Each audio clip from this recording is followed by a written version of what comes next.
ज्या बहिणीचा अपमान झाला ती 5 वर्षापूर्वी परत आले. 5 वर्षापूर्वी एक गरीब बहिणीचा तिच्याच भावाने सगळ्यासमोर अपमान केला होता आणि आज तीच बहीण अचानक त्या घरासमोर आली होती. पण तिच्या गाडीतून जे उतरलं ना ते पाहून सगळं गाव हादरलं. सुंदर मराठी गाणं आहे, शेवटपर्यंत नक्की बघा. तर नमस्कार मित्रांनो, मी संतोष कांबळे आणि आपण पाहतात SK टॉक मराठी. सोनाली नावाची एक गरीब पण स्वाभिमानी मुलगी होती. आईवडील गेल्यानंतर ती तिच्या मोठ्या भावासोबत राहू लागली. तिचा भाऊ होता विनायकराव. श्रीमंत होता पण अहंकारी होता बरं का. त्याची बायको नेहमी सोनालीचा अपमान करायची.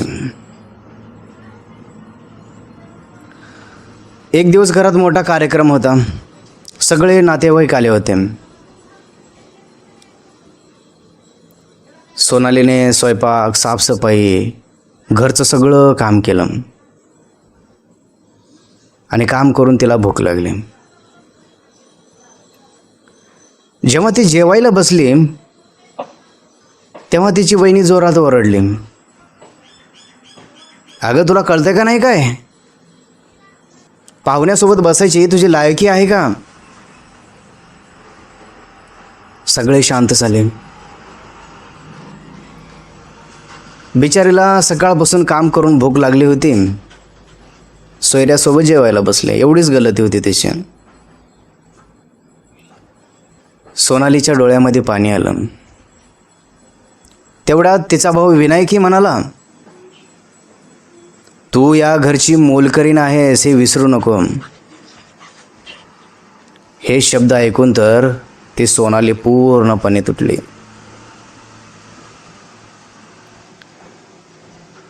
हे वाक्य, हे शब्द त्या सोनालीच्या मनाला लागले. बिचारी त्या रात्री ती रडत रडत घर सोडून निघून गेली.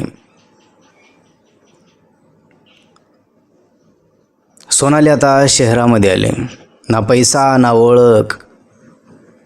ते एका छोट्या हॉटेलमध्ये काम करू लागले. दिवसभर काम करायचे आणि रात्री अभ्यास करायचे. लोकांनी अपमान केला, फसवलं, रडवलं, पण ती हारली नाही बरं का. एक दिवस तिची भेट एका वृद्ध महिलेशी झाली. त्या महिलेनं त्याच्यात टॅलेंट पाहिलं आणि स्वतःच्या कंपनीमध्ये काम दिलं. कहाणी आता सुरू होते बरं का, शेवटपर्यंत नक्की बघा आणि आवडत असेल तर एक लाईक जरूर करा. हळूहळू सोनालीचं आयुष्य बदलू लागलं. 5 वर्षांनी गावात एक मोठी लक्झरी कार आली. सगळे लोक बाहेर आले आणि गाडीमधून एक सुंदर आत्मविश्वासाने भरलेली महिला उतरली. आणि ती महिला दुसरी कोणी नसून ती सोनाली होते बरं का. ज्या भावाने अपमान करून या घरची मोलकरीण तू आहेस म्हणून अपमान केले होते, ती बहीण आज 5 वर्षांनी त्याच गावामध्ये आली होती. कशाला आली होती माहीत आहे? पुढी कहाणी आहे का तुम्हाला समजून येईल. विनायकराव तिला पाहून शॉक झाला. कारण ज्या बहिणीला त्याने घरातून काढलं होतं ती आज करोडोची मालकीण बनून परत आली होती. करोडोची मालकीण बनून परत आली होती. वहिनी लगेच गोड बोलायला लागले. कसे विचार बदलतात बघा माणसाचे. ज्या वहिनीने तू या घरची मोलकरीण आहेस, तुला पाहुण्यासोबत जेवायला बसायला लाज वाटत नाही का हे म्हटलं होतं, तीच वहिनी आज त्या सोनालीच्या मागे गोड गोड बोलत लागले होते. ते म्हणू लागले, अगं सोनाली, आम्ही तर तुझीच वाट पाहत होतो ना. सोनालीला आता समजलं होतं. ती हळूच हसली, पण तिच्या डोळ्यात अजूनही अपमान जिवंत होता बरं का. भावाने अपमान केलेला, वहिनीने अपमान केलेला सगळं तिला आठवत होतं. तिने विसरलेलं नव्हतं. पुढे काय झालं माहीत आहे, तेवढ्यात एक छोटी मुलगी त्या गाडीतून उतरली. आता कहाणी लक्ष देऊन आहे का. ज्या गाडीमध्ये ती सोनाली आली होती त्या गाडीमधून एक छोटीशी मुलगी खाली उतरली. ती सोनालीला आई म्हणत धावत गेली. आता सगळे शॉक झाले, सगळे विचार करू लागले, अलग अलग अलग अलग विचार करू लागले. कोण काय बोलत होतं तर कोण काय बोलत होतं.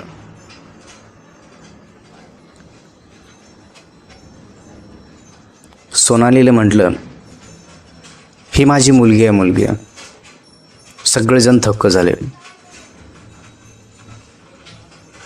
ज्यावेळेस मी हे घर सोडून गेले त्यावेळेस मी एका कंपनीमध्ये काम करत होते.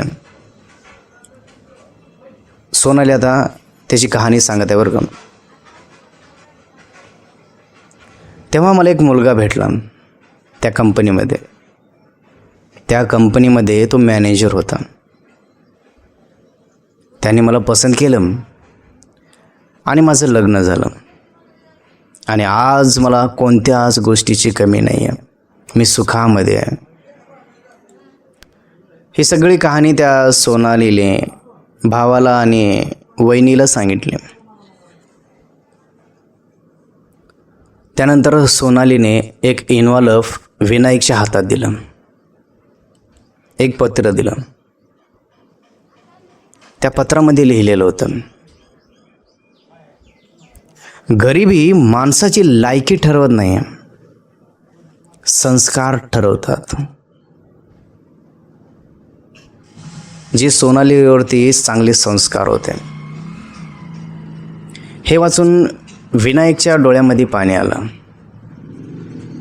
मी माझ्या बहिणीसोबत काय केलं त्याला आता वाटू लागलं होतं.